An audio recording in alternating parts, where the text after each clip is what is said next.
a new song in our land. It's a song of Just gotta make sure I don't knock the table so bad. the time of wonder. Yeah. So she, yeah, no, Aunt June is amazing. I'm live. Oh well, I haven't got my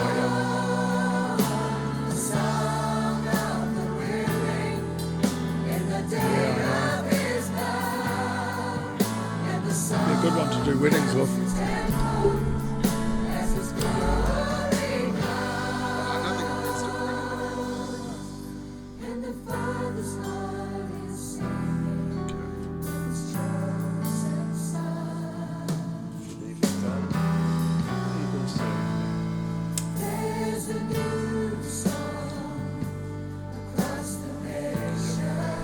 That's looking good.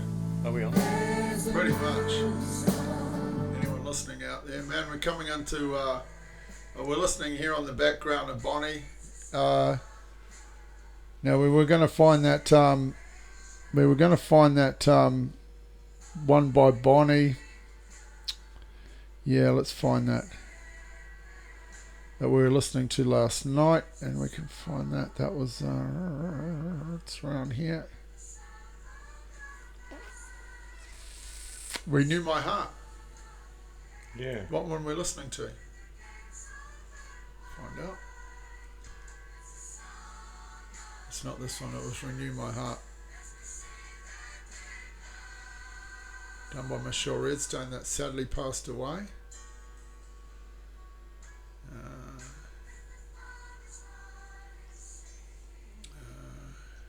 Okay, got to be down here somewhere. Okay. Where is that? Okay, not there. We won't find it there. Oh, come on, Graeme. Put it there. You know, the Mary blend she's done in this is really, really avant-garde. It's really ahead of its time. That's all I can say about Bonnie. She's prophetically seen something. You know, the white and the European and the Maori ministry don't get on that well, and you know that's pretty sad, really, because they're basically. I think they need to get on really well. You know, I think they need to share the burden in New Zealand together, working together, and not separated as they are now.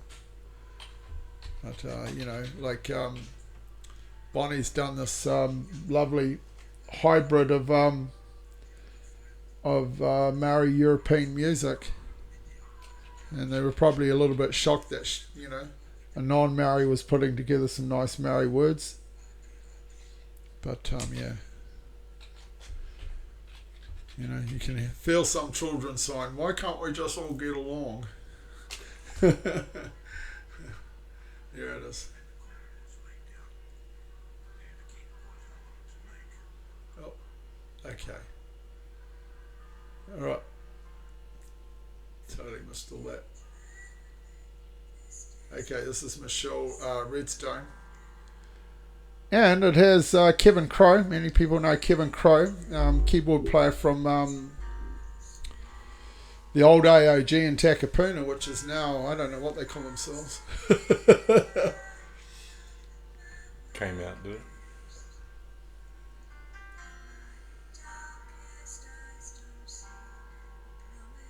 Okay, it's just...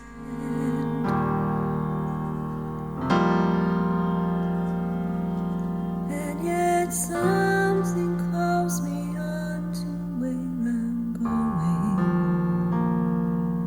I'm still searching for the city of my God. Lying in the night, a captive pilgrim.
nice, wasn't it? Oh, a nice little interlude break. We are actually live, believe it or not. And our cameras are working a little bit better. Jolly good. Yeah, working a little bit better. And I've got a second screen up on, second screen up on there. Okay. Again. Yeah. So and the original theme.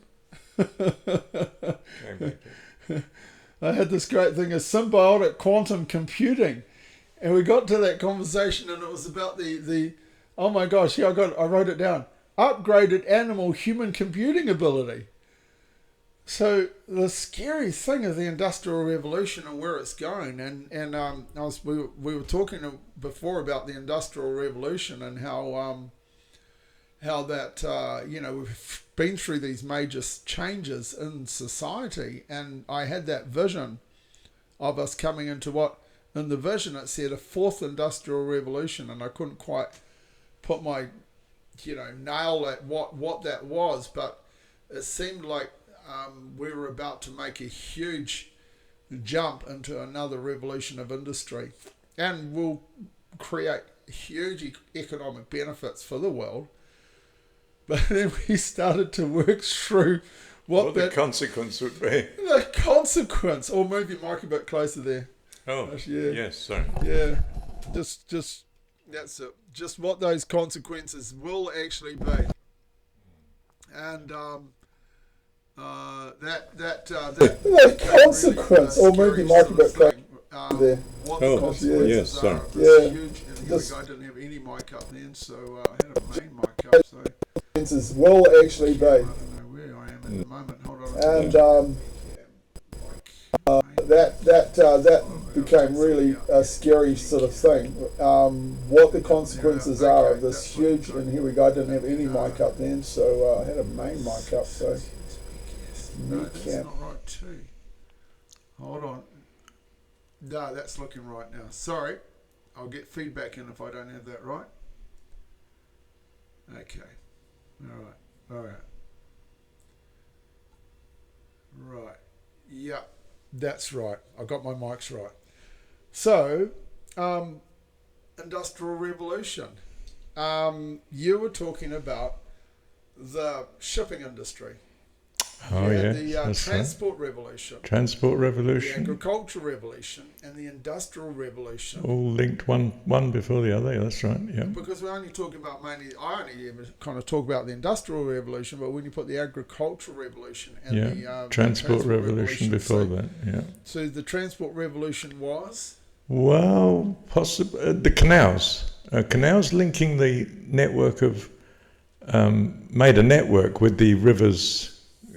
East and west basically flowing across the country, and that meant that you had a sort of a slow highway, didn't you? But it was particularly useful for, I think originally, like the pottery industry, you could move bulky, fragile stuff safely to market, and then of course they moved coal along it. That was handy simply because of the sheer weight and the mass you could take on a barge. But of course the motivation was the horse, pulling the barge. He'd walk along the towpath and you'd sit in the barge, and I think you held the rudder so that the barge didn't constantly pull into the side of the canal. And so the horse was doing his thing, walking along the path. Nobody with him, he was trained, he just did what you wanted. Marvellous. So there's an advantage of being able to get a huge amount of weights from point A to point B. That was it. You had a transport system. Very cost-effective way. And something that you could even travel in winter because the roads were impassable in winter. The only semi-decent roads were the remains of the Roman roads, like Watling Street and so on. That we're talking about more than 1,000 years earlier, sort of thing, So you can imagine the state they were in by then. And you got, and then of course steam. Well, steam was absolutely fantastic because you could move bulk at speed along a steel road. Of course, you were limited. You had to do that. This was the next jump was the Yep. steam engine now. And Canals. they immediately bought out all the canal companies so that they had the routes and killed the competition, of course. Wow. So buy out the competition and launch your new product, which was railway transport. Oh my gosh. And early on, some chap at, I don't know, it was a Stockton Darlington one, but very early on, I mean, some chap was actually killed by a train because he stepped in front of an engine. You know, everything was very, very early days. So you get the transport, and that gave the canals also helped, of course, when you started to move agricultural products to market and so on. And the agricultural revolution, which had the application of steam to agriculture gave you a source of power other than the horse. And the equipment actually, in effect, was, I think, spin-off. The engineering was changing because of the cotton industry of importing the cotton, I guess, from India. And importing it from the West Indies, taking slaves to the West Indies from Africa, and then bringing the raw material back to the west coast of England, especially the north, and having it made up into cloth and then exported. I mean, you know, Napoleon said, "You're just a nation of shopkeepers." You're and he was right, of course. England was a nation of shopkeepers. Mother England, just shopkeepers. They That's still right, are today, yeah. I think. Held it in contempt. But About shopkeepers, I think the ladies that come back. yeah. Oh yes, that's right. They've been shopping in Auckland, haven't they? Right. So they went from the industrial from the transport revolution, agricultural revolution. Yeah, and the cotton industry, and of course that's how the money was made by especially cities like Bristol, Liverpool, which means the banks basically took off, and therefore they were able to fund the engineering and mills and so on. So they funded the Industrial Revolution. So England became the first industrial power. You're going we're in here podcasting. Hold on. Come on. Oh, that's interesting. And then this is going to be sidetracking. So yeah, I think so. The Industrial Revolution and the Agricultural Revolution led to the changing of taking people out of the farm areas into the cities. That was really interesting, mate. So the transport really changed society dramatically because you now you could move to where there was employment, which is the beginning of the breakup of the extended family. Wow. You moved from one generation, you moved away, to somewhere else to work, and perhaps you moved again. Wow. And not only that, but you became less accountable to your local community because you were faced this, especially if it's a town, of course, a city, you don't know anybody. So the fabric of society is dramatically changing by its technology. That's interesting. The fabric of society is majorly changing by its technology. Yeah. That's quite a statement, really. And then if you apply that to today, it means that some of your technologies, you have just no idea what the consequence is going to be. Wow. Well, that's technologies we have in the smartphones. Yeah, we may have lost our culture because of our ability to transport and so on, but we're going to lose our personhood conceivably with the technology we've got now. What you got there? I'm going to pause. Okay. On that, but here we go. I wonder if that worked. Okay, we are live. So that's interesting. Never done a pause on a live before. We are on New Year's Eve. This is 2024 coming to an end, and we're talking economy with an economist. Yeah. Marshall is an economist. So he's a proper economist that tutored economy in the universities. Yeah. So he has a knowledge of the economy, and the reason why we're talking economy, because I believe that, I put as my title of this was We Must Change the World. We must. Ah, right, okay. We must change the world. Yes, okay. Oh, you didn't know that one, Marshall. No. Yeah, we must change the world, but Musk is going to change the world potentially, and a lot of people are going to scream about it. Well, you were saying that the change in efficiency is in itself a revolution, isn't it? Yes. So you get tremendous jump in productivity by someone like Musk. Yes. If you apply it to all things. And efficiencies are really important because, it puts the burden upon the process rather than the energy that it took to actually process it. Yeah. You can put more burden onto your skill of processing. And you actually, that's, you once said to me that it's the cost of power. Remember you said it's the cost of energy is what defines the game of who wins the manufacturing wars. Yeah.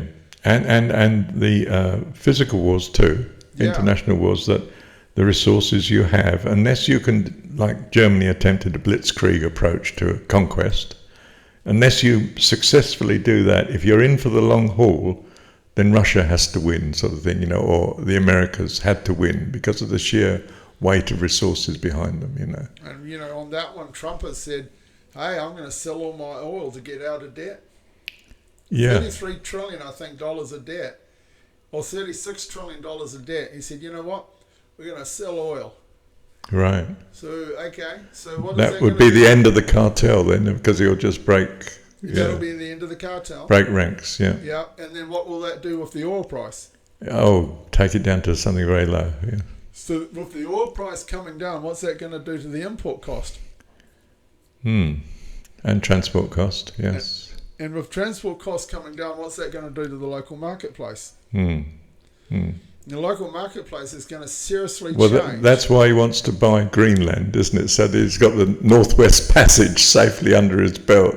Yeah. And the resources in Greenland, apparently, which is humongous. What's he make? It would be the 9th biggest source of uranium and other rare metals and so on. Yeah. Rare earth metals, which is. And who knows what else comes out of the earth? Yeah. And I got Greenland mixed up with Iceland, so that was very clever. Oh, thermal power, yes. Well, thermal power is quite a thing, yeah. That was Iceland. Then I thought, well, we need to create a land down in New Zealand that they can buy up, and we'll call that Blue Land. Greenland up the north, and we'll have Blue Land down in the south. Oh, well, that's called Antarctica. Yeah, it's called Antarctica. Yeah, that sail's coming. Torkler from Australia, one of our cousins, discovered a little place down there in Antarctica, an island, and he named it Torkler Island. And he could do that, could he? Nobody was interested in it before. Nobody had dibs on it. So we got dibs on it. So this must be the last land grab, is it? That's Torkler for you. Yes, that's right. Involved in the, I think it was about 1970s. Oh, right. Yeah, we are late comers, late Johnny Rogers. Right. You're a bit late on Empire, but still. Yeah, exactly. But we'll get the last bit of land. Be it whatever. So then also then we're talking about the fact that the incredible change will be in processes, in the synthetic processes that are developing. Of course, that's synthetic biologies, transhumanism. That's right. We think of the problem of man becoming a robot, but it's not like that. It's the body being, for want of a better phrase, upgraded. I mean, the memory chip in your mind will be that you just remember absolutely everything. Your ability to communicate with others won't be through it'll be in the head, Wi-Fi. You will simply send thoughts to the other person. So you know how the computer has meant that you can now talk into it. You don't need to type. You don't need to spell. Writing's a thing of the past. That's it. And reading is. So in a sense, do you see, in the longer run, the impact of our technology is that sight and hearing is less important than knowing, and knowing can be achieved by direct communication from one mind to another. I mean, you would call it telepathy in the past, but it's going to be technologically much more to the forefront in the future. Could be a Wi-Fi link. But your personhood is therefore being changed in that your contact with your external world is changing. Your external world's becoming the minds of other people that you communicate with, not seeing and not hearing. Just like, it's no longer traveling to work, commuting, or the office or something. You stay at home and you do your job because you can do it on the computer at the minute. You don't need to have cities in that sense. Yeah. You don't need to have universities. I mean, they're emptying out. Why? Because the student can stay at home and do it. He can stay with mum and dad and be looked after. And he may need to because he doesn't want this enormous debt, of course. That's right.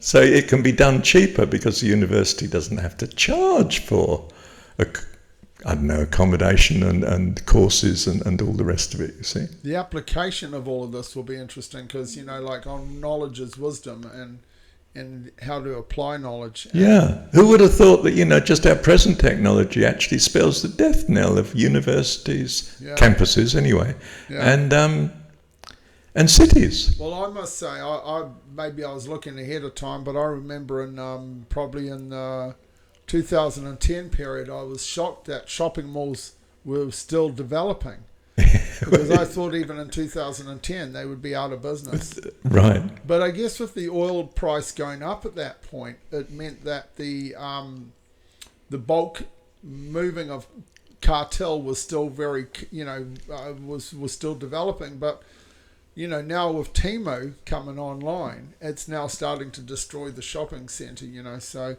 My son was saying that... And that socially has a consequence because, it's a bit like the case. When you have one car, you drive the car to work, you chat to her. Yeah. When you have two cars, you don't chat. Yes. And that period of time when you used to travel with each other, I did this with my son, taking him to work, you get to know each other better and better. Whereas at home, what happens? One of you's on the computer, one of you's in the other room, one of you's working. You don't necessarily talk, but in your car you did. And it's the same with shopping. If you now take shopping out of, she has to go with her friend to a cafe and restaurant specifically to do it, as opposed to, let's spend the day shopping, shall we? This means we're going to need to change some things because, like the girls have just come back from their shopping episode. Yes, that's what I'm thinking of now. Yes, that's right. And it's been a social day for them. Right. Lovely day out. My son was saying that the biggest seller at the moment in New Zealand is Temu. Right. Yeah, the biggest retailer in New Zealand is Temu. Right. And that the shops right now this Christmas is noticing that they're in trouble. Wow. So taking that further ahead, it means that, we've got a major transition in the way we do things. We might need to create Me Too stores or something like that, where it's not a store about, your bargains. No. It has to be a store about what it does for you, about an experience. That's right. Yeah. So a bit like what happened with Henry Ford. His son said, look, we're not keeping up with the market. People like Chrysler and that are producing status cars. We're just producing utilitarian cars. We're any colour, but providing it's black and standard. And in fact, the new face of the industry is to meet people in their status. It's a status symbol. It's not just a practical product. Yeah. And his son was trying to get that over to his dad, but I don't think he really succeeded. Yeah. Well, they got the Ford LTD, but they never created a Rolls Royce. No, that's right. Yeah, so that's right. I mean, we found in technologies in the two businesses we had, I must have went through 5, 6, 7, 8 different changes in the industry. Yeah. So change is now, of course, we've seen that change from technology is now starting to change every sector. And that philosophy is advanced, isn't it? I mean, if Musk is as presented, I mean, he doesn't bother to protect what he's doing. He simply moves faster than everybody else into it all the time. Which was always the right way. Yeah. Yeah, you just had to be ahead of it and make sure you knew when to quit. Yeah, which is know when to quit. Yeah. We probably quit too quickly, but Well, you just move on to the next. You're eternally looking for opportunity, aren't you? New opportunity. Yeah. Now we're seeing, so with oil coming down in price, Yeah. and power is ramping up in productivity, because again, the Musk Trump. I'm just going on now. Back to some of my audience watching us might think, we don't like Trump and Musk. And so, that's fair comment too. But I'm going on the perspective that just maybe, that's a good idea. Yeah. Maybe it isn't, but it's an idea that I think is going to happen. So you might not think it will, but I'm going on. Well, what if it does happen? What if the Trump Musk, like the king and the prophet, really? You got the technological prophet and the king maker who's making all the decisions. So you got a perfect mix here of king and prophet in the modern world, and if they get their way, potentially gas could go down 50%, even lower if we get into an oil price war. And he's very sure he wants to pay off his debt. Nuclear power is going to become less desirable to build at that stage, because the only reason why nuclear power is desirable but to build is because the cost of oil, price of alternative fuel. That's right. Yeah. Export and import is going to come down in price. Potentially, it could even affect our local recycle marketplaces. Back in the day when oil crashed in price in the old days, you see the recycling of plastic was important because it would get it out of the rubbish streams. But the recycling of plastic's really difficult because you got like 10 different grades of plastic. Yes. So all plastic comes from an oil derivative. If the oil price is very high, it's more profitable to actually recycle the plastic and get the yield of value back out of it. So that has So when consequences. the oil price crunches down, nobody wants to recycle plastic anymore. No.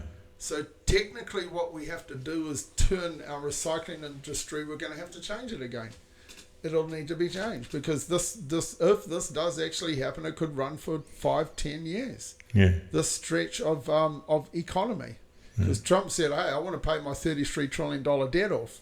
Now, how are you going to do that? Sell, baby, sell. We're going to sell, baby, sell, he said. You're going to sell the oil. Well, we already had an example of that with Thatcher, didn't we, in England? Right. Way back then in, was it the 70s? I'm not sure. I mean, if you sell state assets, you pay off the bond market, which is the government debt. Right. Which means the bond market vanished, which was not good news for the city that traded in bonds. Oh. I mean, they trade in other things as well, but was a big part of it. And that's what he's going to do on a grand scale, isn't it? Right. He's going to basically pay off the bonds. He's going to change the whole marketplace, the face of the marketplace in that time. People, I mean, I know. Interesting that I know that they invested huge money in a couple of plastic plants in America. Right. Interesting, huh? Old money. Interesting how old money versus new money. Old money is the oil industry, that's the old money. Interesting, they built a couple of hyper big plastic plants. I don't have the detail of it. I just remember the news about 5 years ago that they were building these plastic plants. And I was thinking, gee, do we not have enough plastic already? And at the same time, they're telling everyone not to use plastic bags at the shopping market, and you're going off and you're carrying all your shopping goods out because you forget to take your bag, and your bananas are falling out of your arms and everything is like... That's right. What's the world turning to? Yeah. Well, we've gone back to paper bags, so we're hacking down trees and like they that. were ripping because they're not as strong as the plastic bag. That's right. Well, of course they weren't. That's why we went for plastic. Oh my gosh, yeah. We had it all figured out. And then who did that? I mean, it was string bags before that. String bags. Well, we should go back to string bags. Granny used to sort of crochet type make them. I don't know what it was called. Onion bags. Onion bags. Yeah. And so... the world changes. Production of goods is going to be good. Yes. So your oil price is going down, your plastic price is going down, your production price for energy cost is going down. CO2? Oh, it's going to go up. Yeah, it's going to go up. They're going to No wonder he's buying Greenland. He's going to harvest on it. scorched earth. It's scorched earth. It's a scorched It's earth. going to be planting prairie across Greenland. Yeah. Well, he won't, not in his lifetime, Well, I'm I afraid. wonder But, you if know. it'll carry on support the whole carbon tax. Will it Ah. support carbon tax? Oh, he hasn't said anything about that. No. Has Well, he? you know, they're going to sell up all our forests again for carbon tax credits, won't they? Oh, right. I mean, they've already just selling our forests up for carbon tax credits, and the farmers are going ballistic because they won't. Once they buy a forest for carbon tax credit, they don't prune it, they No. don't harvest it. It just stays in the ground, and those pine trees, they destroy everything around it. Yeah. It destroys that bit of land. It's forever. lifeless underneath a palm tree, Nothing underneath lives- a pine tree, Pine isn't tree, it? nothing lives Yeah. under a pine tree. No, that's So right. they've destroyed our forest, and then by buying And the sad thing is, it's New Zealand. There's not a single squirrel here.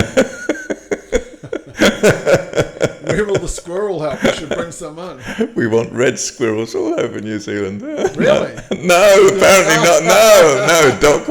Whatever it's called, they would have a fit. No, they wouldn't. They wouldn't have it. No. We've got plenty of possum. Yeah. Well, we got plenty of rabbits, but we didn't import foxes, which was hence we got too many rabbits by a long way. So with manufacturing, you know, potentially going to go beneficial again. Manufacturing is going to be really beneficial, and you know, Temu. Mike was telling me Temu basically is an app that in New Zealand, if we could have an industry working with that app, we could be selling things globally through Temu. Yes, we could be the retailers of the We world could be the retailers instead of the UK, which was in Napoleon's time. Yes. Yeah, well, we could be selling something out of here. You know, I mean, obviously, you know, manufacturing and supply is becoming important again. Yeah. We don't want to be just a nation that's producing cows. No. But though I think cows will go up in demand now, that now steak's back on the table. You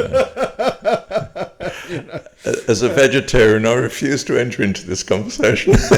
moving right along. We'll delete that thing I said about steaks on the table. Absolutely. Thank you. Thank you very much. Yeah, consider it deleted.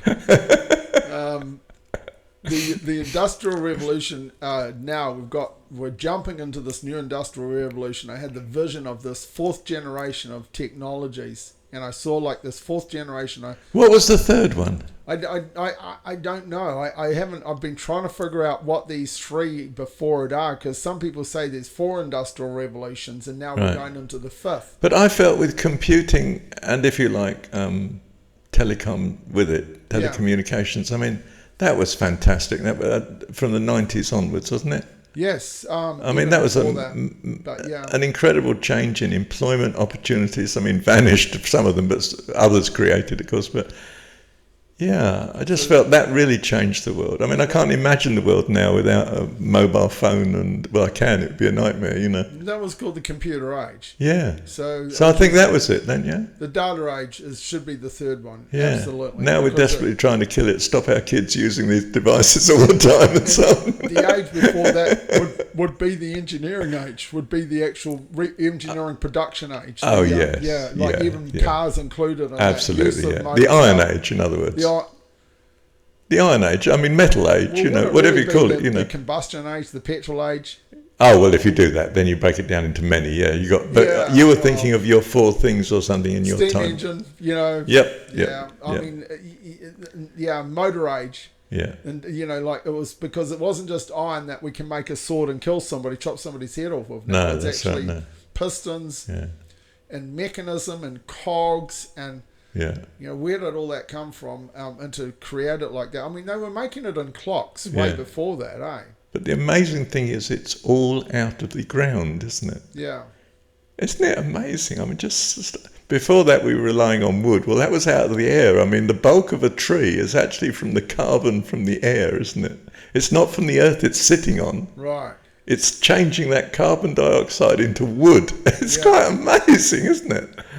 What an amazing creation. So you're just basically saying you're taking the carbon out, putting the oxygen back and you build with it. and you build with that carbon. Now we use metals out the ground. Now we say, and plastic. Oil out the ground, yeah. oh, hey, you know, we've got too many carbons in the atmosphere. let's screw the world up even further by actually killing all our agriculture. Yeah. That's bizarre, isn't it? Yeah. So, because we want to get rid of our carbons by killing our agriculture. There used to be 2 trillion trees in the earth. 3 trillion trees. I think it's 2 trillion trees now. Someone can correct us on this, but there's something about when you've got a field growing something like, say, grain or even a meadow, assuming you're cutting it and you're harvesting it and you're growing it, it's nearly as productive as regards tying up carbon as just leaving it as woodland or something, In other words, it doesn't have to be forest. Your farming can be doing it and you can be producing food at the same time. I mean, for argument's sake, supposing there were fruit trees, well, you've got trees making wood and at the same time you've got food from the fruit, I mean, why wouldn't that be a good argument? Because if we got our ruler out and we looked at a carry tree and said, I've taken my ruler now and I'm measuring the per square inch of chloroform. They call it chloroform, don't they? Chloroform, the green part of the leaf. Oh, right. That Okay. does the transfer from hydrogen to carbon dioxide to hydrogen, and that transfer point of the leaf, which has got the energy that they call chlorophyll. Chlorophyll. Thank you. Chlorophyll. Thank you. Chloroform. I was going to gas everyone or something. Yeah, you were. Chlorophyll. Chlorophyll. Chlorophyll. I got it. Chlorophyll. Okay, so we say, look, these are the lungs. They call it the lungs of the world. Yeah. And we put our ruler on and say, how many cubic meters on a carry tree is there of that? And now you take it to these massive leafy plants like corn plants and maize and absolutely, things like that. You've got these massive leaves, and now measure the square cubic meterage of that, or square meterage of that. And I'm sure you're right in what you're saying, because that's the lung part. Yeah, and leaves and so on. I mean, you put back in the soil, and it makes your compost and all the rest of it, God developed. It's like, hey, there was this design. That's this original design. It was in a balance before we came along. It was even a balance when we came along. It's just when we got into the industrial ages that we decided to, hey, I think so. Yeah. It's just that really. When we started to kind of muck around with it a little bit. I mean, every time we crop rotation. Well, that was quite interesting. That was pretty good going. It meant you didn't leave the land fallow, But once you start to get to machinery and all the rest of it, and rip all your hedges out, take all your ditches out, all your birds vanish. Oh. I mean, what did Chairman Mao do at some point? He decided the nation must get rid of the birds. They were costing much too much in terms of food costs. So he had everybody out there killing all the birds, and then he had this infestation, of course, of insects. And diseases. And diseases. Yeah. Apparently, they took all the sparrows out of one city and everyone died. Oh, really? Yeah, apparently. They took all the sparrows out of one city and everybody died in that city. Goodness. Yeah, because they were apparently keeping by some infectious disease. Yeah, right. Yeah, so and I was just thought was occurring to me there, and I totally lost that thought about something there. Oh, yes. That was I had to come back to my first trumpet, you see. Yeah. First trumpet blast, potato blight, 1820 around there, 1840, I think. 1840, yes. The Great Potato Blight, but it was really representing the times when the nations really started to change fast.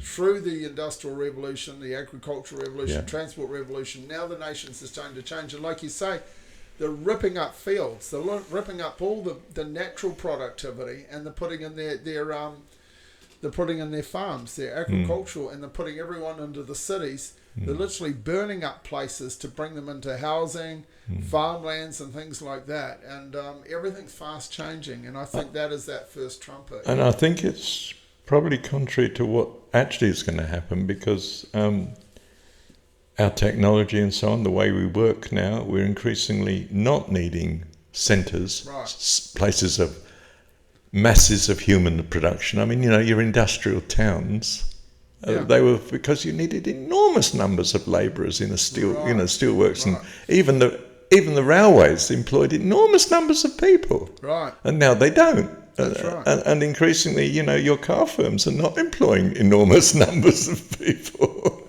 And now you've got the ability for a company to say, hey, I don't need to be city-based. I That's can right. go rural-based. I can build like Sleepyhead is doing just up the road there. Sleepyhead is building their township.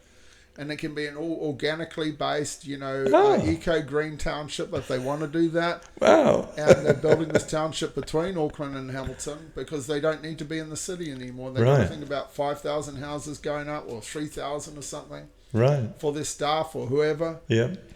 And I think, this is very kind of more American, isn't it? And more Japanese. But it sounds Japanese, certainly, yeah. The fifth trumpet, again, going back to the trumpets, of course, the fifth trumpets became the tree hugger trumpet. It was the tree hugger movement because it was, but don't harm the trees. Ah. That was the fifth trumpet, harm those that don't have the seal of God on their forehead, but don't harm the trees, because now we have this, now we've got to save this world that we've been really damaging bad. Oh.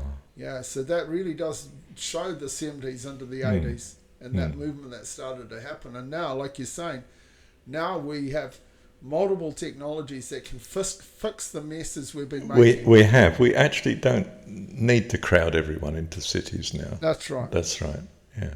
And we can create machines to help gather all the plastic back over the ocean. And perhaps, again, that means, well, apart from whatever else our technology does, perhaps that does mean, again, you might know your neighbours more and so on. Yeah. It could be a more, a less mobile society is not necessarily a bad thing. Yeah. I mean, they can be happily located somewhere and still enjoy much of what modern society can provide, Well, goodness me, we do need to put an axe in the big city. The 5-minute city thing, 10-minute city thing is atrocious. Yes, it's worrying. Yeah. Why do we need 10-minute cities? Who the heck come up with that stuff? 10-minute cities, we've got to be all jammed into the city. Didn't we come out of the feudal system?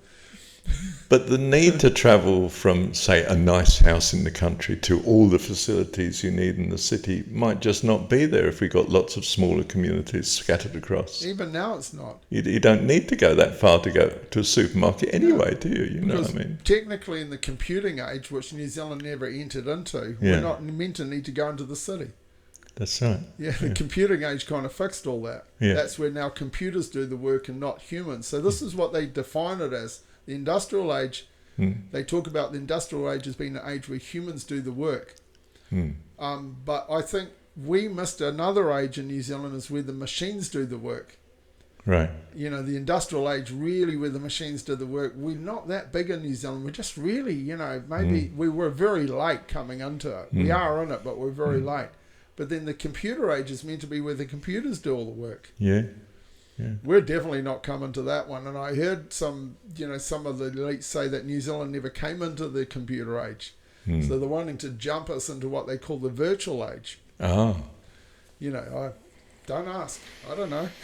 Ah, right. But when we look at the trend of technology, to me, I think, there's a big jump in technology coming. Just because they can. And I think the last age was stifling. It had a blanket over it because it was trying to create this corporately. So the WEF and the United Nations were all about trying to create this new age for society rather than letting it come by God, by organically, by necessity. They were trying to jump this into the new age, saying, we don't have time on the earth anymore. We must get the earth into this 2030 age agenda, and we must get them into these things. So they're trying to be a Hitler to everyone and force them into this next revolution. And it's like, well, we're going to go there as gods, and you can either come with us as gods or you can just suffer in the meantime, ha, ha, ha, ha. And I think this thing is all going to turn around now, where it's like, hey, now we can see what you're doing. 1 billion people are looking right back at you saying, we can see you. We can see what you're doing. And they're like, we don't want that. And I'm doing live on this one. Did I say the WEP? I was talking about the WEP group. The WEPEs. Everyone knows them, the WEP groups. But, but they're like, well, it doesn't have to go that way. If more people are productive in the earth, more things in the earth happen.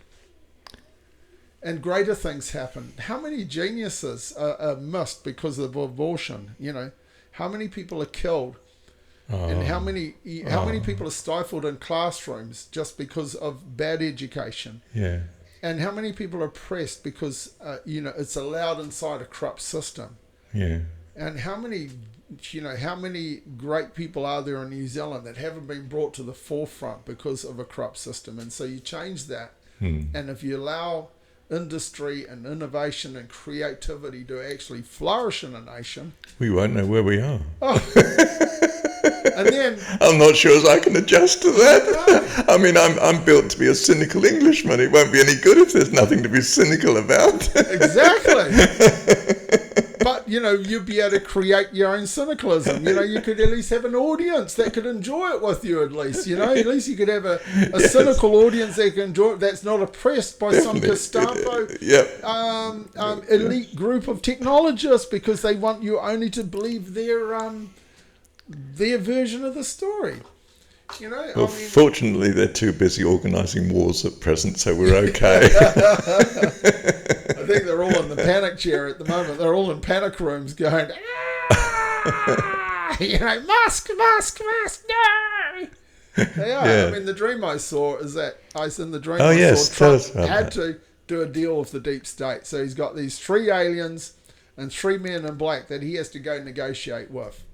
I don't know what the 3 aliens and the 3 men in black represent, but one, he knew where to go. He knew where they were. He knew where the meeting was. And obviously, 2, was that it's reptilian based.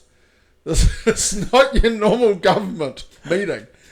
This is more, it is more, Doctor Who, kind of meeting. Now, when did these bad dreams start? Well, you say. I thought, I've said a bit about these dreams. No, you stick to biblical prophecy, mate. It's safer. Exactly.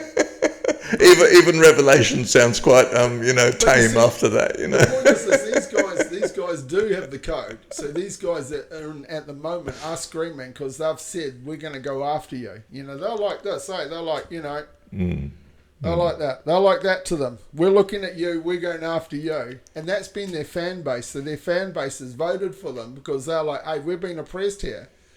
These guys are coming after us as good Christian people, and they're calling us not good Christian people. They're calling us bad. They're putting us in jail for doing nothing wrong. Mm-hmm. They're jabbing us. They're doing all sorts of stuff. I mean, for good or for bad. I didn't say it was good or bad, did I? No, for good or for bad. Yeah, just another bout. Yeah, okay. A jab, just another bout. Yeah. And for good or bad. But they're saying, you're coming after us, but these guys are saying, well, we're going to come after you. So they are freaking out. But then they go, this is the deep state, because they're like, well, we got the codes. Right. So we can push some panic buttons here. We can push some mad buttons. So I think they're in heavy diplomacy at the moment. Diplomatic mode. So we get through this into January 20, then it's all on, Then what's 2025 going to be? I think it's going to be a time of huge change. Yeah, well, I think whatever happens, it's going to be a huge change, yeah. And that huge change could include, it could take to the end of 2025 for us to even really know what world we're in. Maybe a few years, but a massive change. And you only really know when you look back at the past and think, we were in that stage then. I didn't realise that was happening, Wise man, yeah. But, boy, if I was young now, I'd just seen me. I'm an opportunist. So if I was young now, I'd be just saying opportunity. That's all I'd be saying. If anyone out there is in business, I'd be recommending. Now that's so different to the climate that seems to be in China at present, where the youth is just in malaise. It's just not dynamised to do anything because it doesn't feel there's a hope of, for instance, owning a house or having a job that's reliable. Yeah. So it's as if they're just opting out. Yeah. I mean, they can't change the setup. I mean, nobody can. It's bigger than all of us. and their reaction seems to be complete lethargy. And I think the state's beginning to panic. I mean, they should. Yeah. Because it's the same lethargy that they've created in the Western nations, and maybe not they as in being China, but they being as who has created the lethargy. No, in this nation. it's happened here. Yeah. I mean, you get areas where you're going to be unemployed, and your dad was unemployed, and you're not going to have the goodies of the world. You're just going to be on benefit, which is always going to be on the mean side. I mean, it just is. Yeah. Society runs like that, doesn't it? But on the and you're going to watch all these wonderful luxuries on your computer, and fantasize. You've got to live in a fantasy world. In the virtual world, though, there's just huge opportunity. Virtual world, there's huge opportunity to make money. I mean, it's just massive opportunity to. Yeah, I see that. This is the entrepreneur coming into it. Yeah, absolutely. Because there is. Because I think I'm a product of the socialist state. You've got the boom of AI, yeah, artificial intelligence. You've got boom of having to double the power capacity and do it probably without nuclear, though they might go nuclear. But you've got that boom as well. Yeah, doubling power capacity. You've got the boom of organics coming back in. Organic food supplies. Yeah.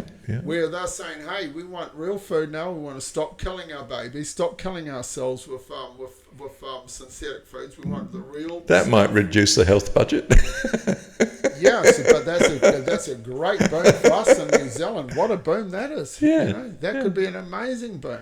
And our agricultural sector could just go absolutely phenomenal crazy. You mean instead of having one beast per acre as we've got here? I mean, what a waste. What a terrible waste of land. I mean, maybe with, that's going to be really weird because if we do get to that upgraded animal-human computing ability. Oh, yes. Yeah, well, that could be really weird. I mean, they're going to need to change a lot of laws on that one to get to there. But, we were talking about before, joking about, sending animals off to war, wasn't it? Yeah, sending it. Yeah, I mean, why create a robot when you can just actually when you can just grow the animal, fit it out, fit the computer on, and the humanoid interface. And off he goes. And off it goes to battle. Yep.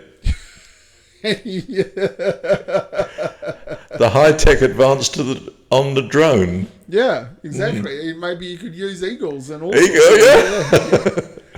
Hang on, we're back to scorpions, aren't we?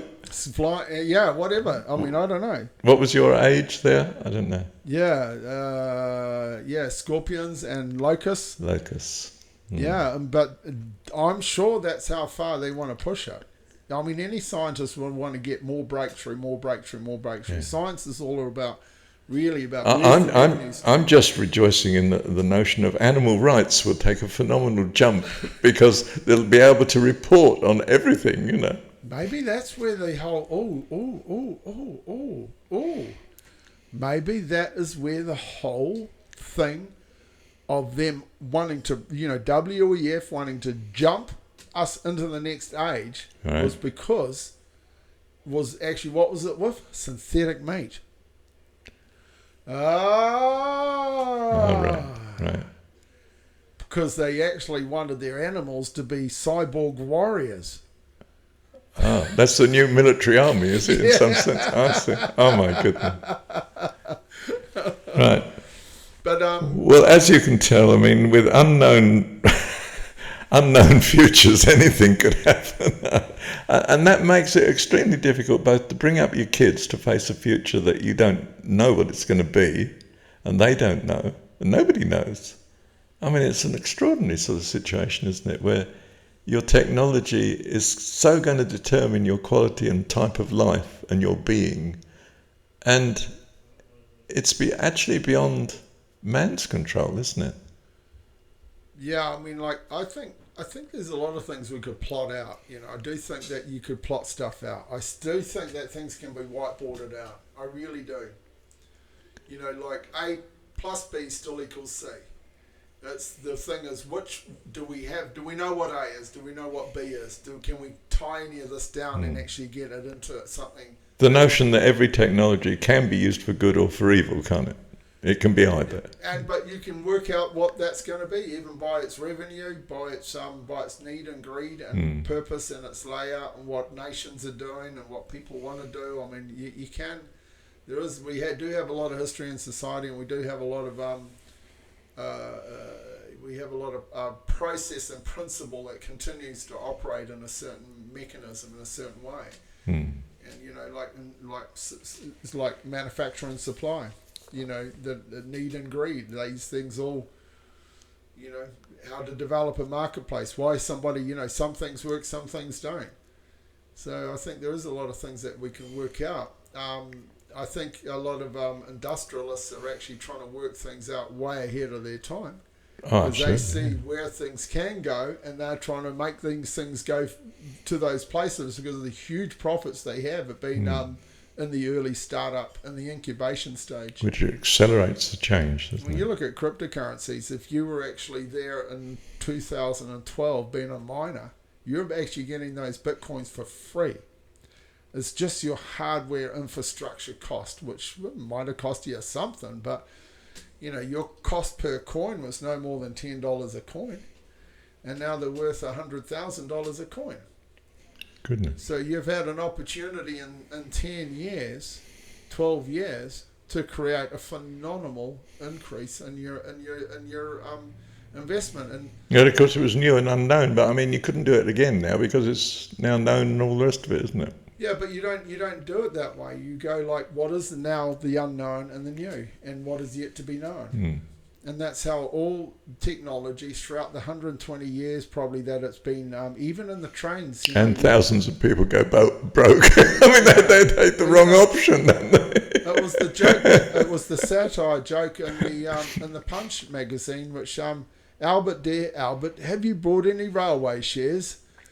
Because back in those days, it was the railways was the frontier. That was the frontier to high yield, high return. I think Pepsi and Coca-Cola were in America at some point. If you got in as a shareholder early on, you were a millionaire. Unfortunately, in New Zealand, we haven't had any of these phenomenal boom marketplaces to understand them. So we're not really leveraged in our growing up. Everything for us has been bust, not boom. We talk about a boom and bust marketplace, but for New Zealand, it's been a bust and bust. It's like, tell me one marketplace you could have invested in New Zealand that could have matched anything like Google or Facebook or. No, that's true. Trade Me was a good investment. If you had a private investment equity stake into Trade Me, there was one opportunity back then. Yeah, but perhaps it's Rocket Lab. Rocket Lab's been a good. Rocket Lab has been good. If you're an early stake in Rocket Lab, yeah, that would have done pretty good. Yeah. And now we've got the rocket industry coming to New Zealand. There's a whole lot. There's just a whole nother world of incredible opportunity. My nephew is a rocket engineer. Oh. For real. In New Zealand. He dreamed of being a rocket engineer probably before even Rocket Labs was actually a thing. For real. And he worked for Rocket Labs, and now he's working privately for an organisation, and he's been successful. He's Matthew Talkley. He didn't have to go to the Northern Hemisphere to do it. He might have to, but he's a phenomenal young man that's had a lot of vision and he works really hard. And to me, he's quintessential New Zealand. This is what a New Zealander can do when they're intelligent, work hard, and apply themselves and find a new industry to dig into. And, I was thinking too that, we think of it, well, how's New Zealand doing something? But it's not like that. You can be an international person now, where you are. Yeah. And that's the whole thing you were talking about, shouldn't we be thinking of retailing? It doesn't matter where you are in the world, you can still do it. Even manufacturing, you were saying to me, weren't you, how you can set up the production, retailing, never see the product. That's right. Never see the production process as such, but you're the company. There's a process to be able to have your product designed in China and shipped out of China. Yeah. PO, shipped out of China, and so you promote it on the market. You design it on the internet, promote it on the internet. Manufacture it. Yep. Promote it, sell it. Sold, banked. And you might never see. Well, don't risk banking it, but And you never have to touch it yourself. That's a type of the virtual age. Yeah. It is a type of the virtual age. Yeah, in a sense, in the computing into the virtual age. It's the modern entrepreneur, isn't it? Yeah, or you could be on another sense, another job, that job description would be that you develop a video game, you develop a computer game. There's a lot of school kids that are thinking of doing exactly that. Yeah. I mean, my boy and his friend, they were working out some medieval game, and they were researching the weaponry and everything else. Yeah. You know, it was they were really hooked on it too. And there's some really talented business people that invest in those things, that help market those things. Yeah. And we had somebody once working for us that actually was a entrepreneur in that marketplace. That was he would, for a shareholding, a stakeholding, he would do the social media side and, you know, promote it and everything. Right. And it's phenomenal skills. Yeah. It really is a, you know, young man's game, young person's game. Yeah, but maybe not for you and me now. Since it could go on forever, but do you want to tie up how it fits in with your prophecy thing up here, all this stuff? Which fit in because which chapter are we in, for instance? Well, it does fit in because I mean,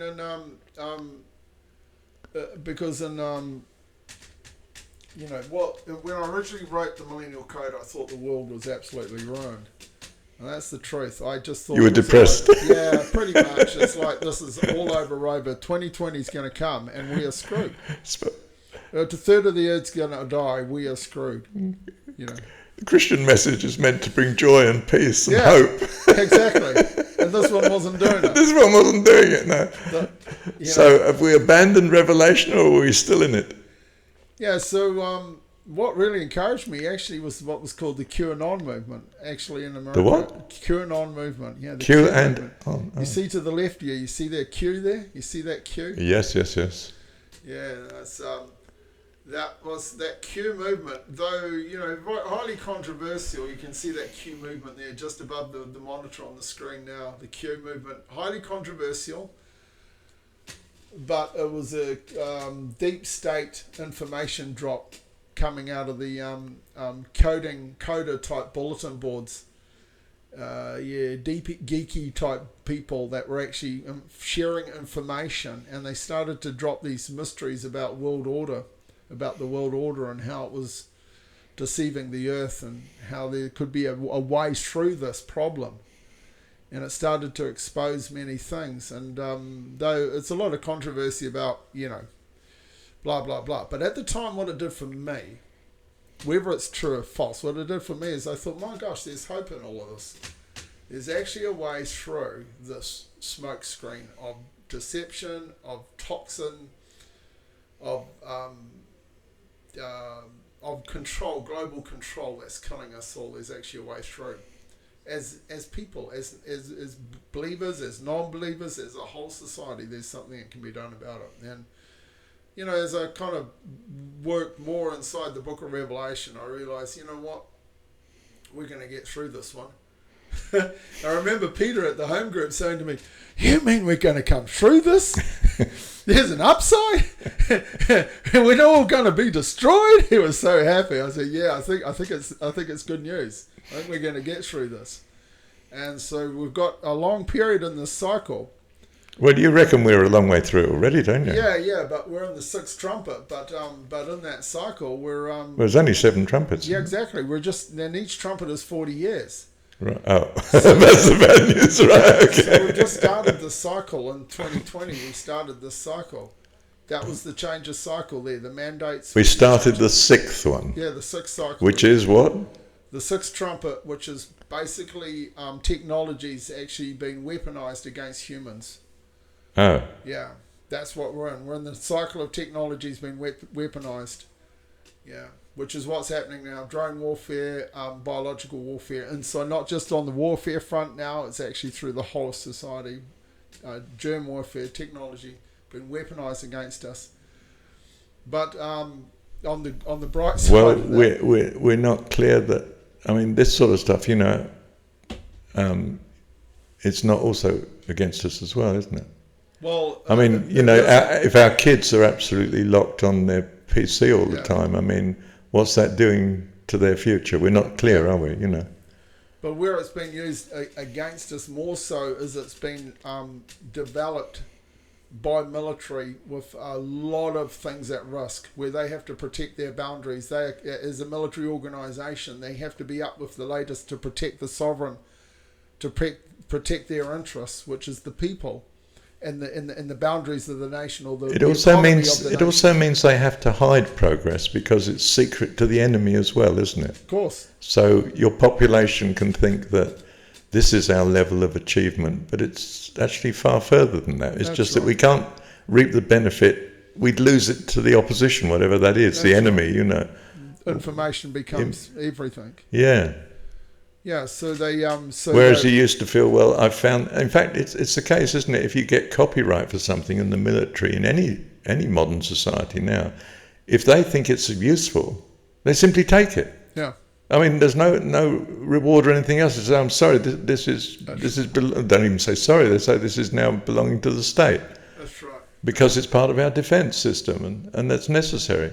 Whereas it used to be the case that, well, if you were feeling benevolent, you didn't even patent it. You just did it for the benefit of mankind, and it was out there. They could use it. That's right. But yeah. now someone comes along and says, "Oh, we don't want that. We'll buy it up, or we'll shut you, or we'll take it." You know. Which must be a huge conflict for Musk. Because it competes with someone else's existing interest, you know. Yeah. So Musk must be operating in a fine line in a fine world, because it's a very defined world, because he's saying, I don't want to have intellectual property on my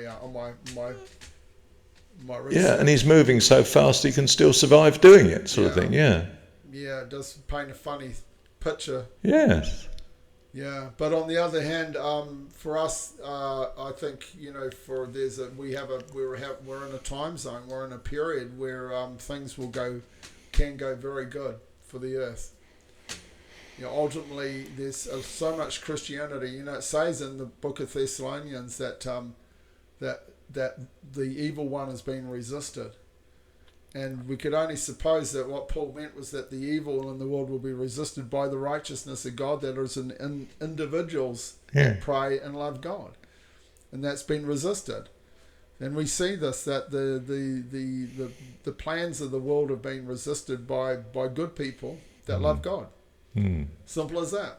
And so, you know, the reward of the righteous actually is to see their the inheritance to their children's children. You know, so their children's children will be, 20 years plus to their children's children. So if we're going to get a reward for this, for the goodness that's in us, it's going to be actually a long time, a period. And so I think we're coming into a very good period in the earth. I think that, yes, there's still some very devastating things that are going to happen in the future. Yeah.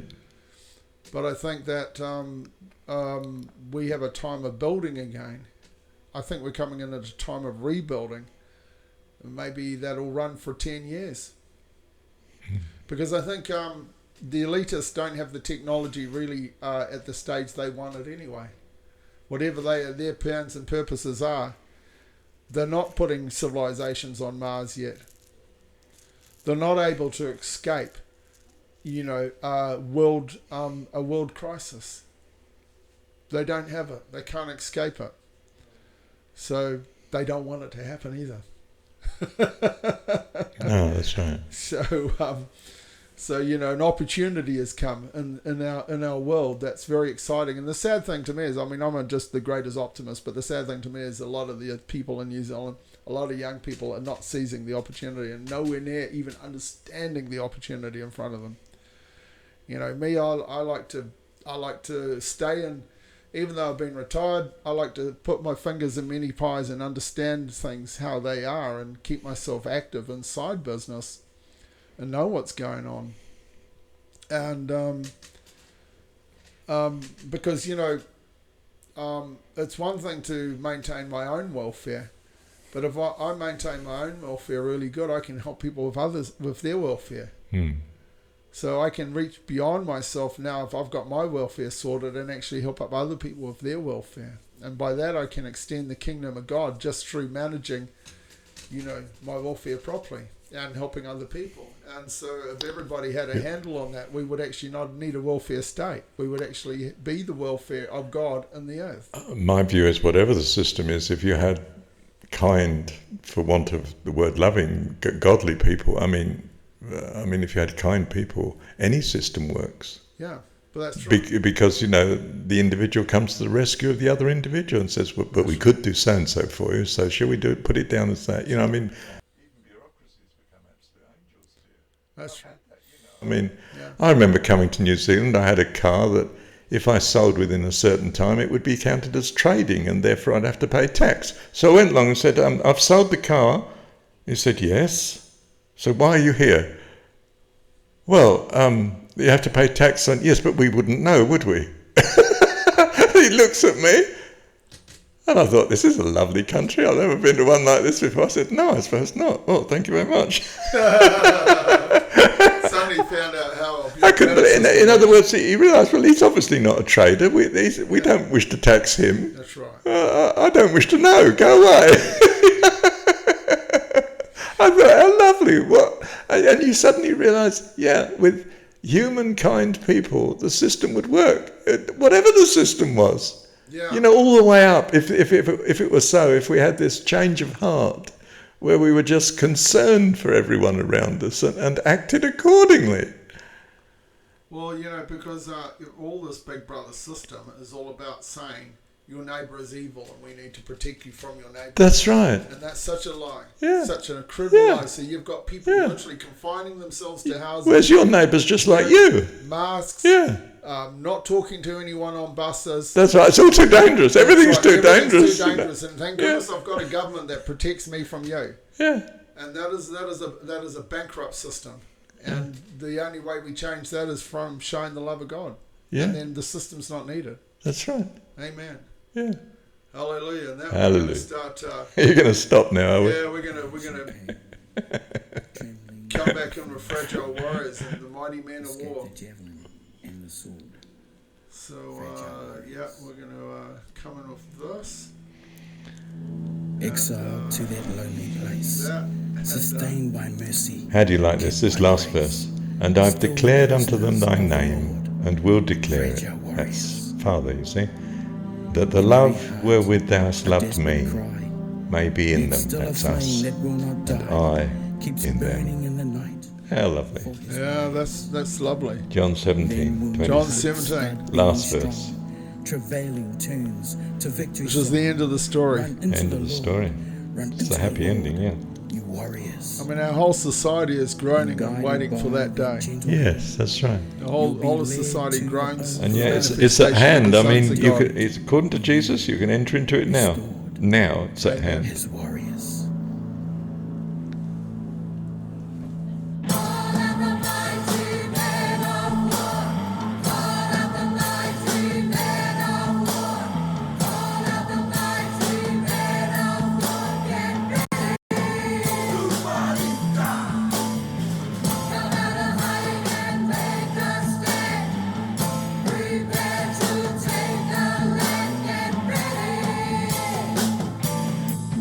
Get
te whakahoki mai i te whenua.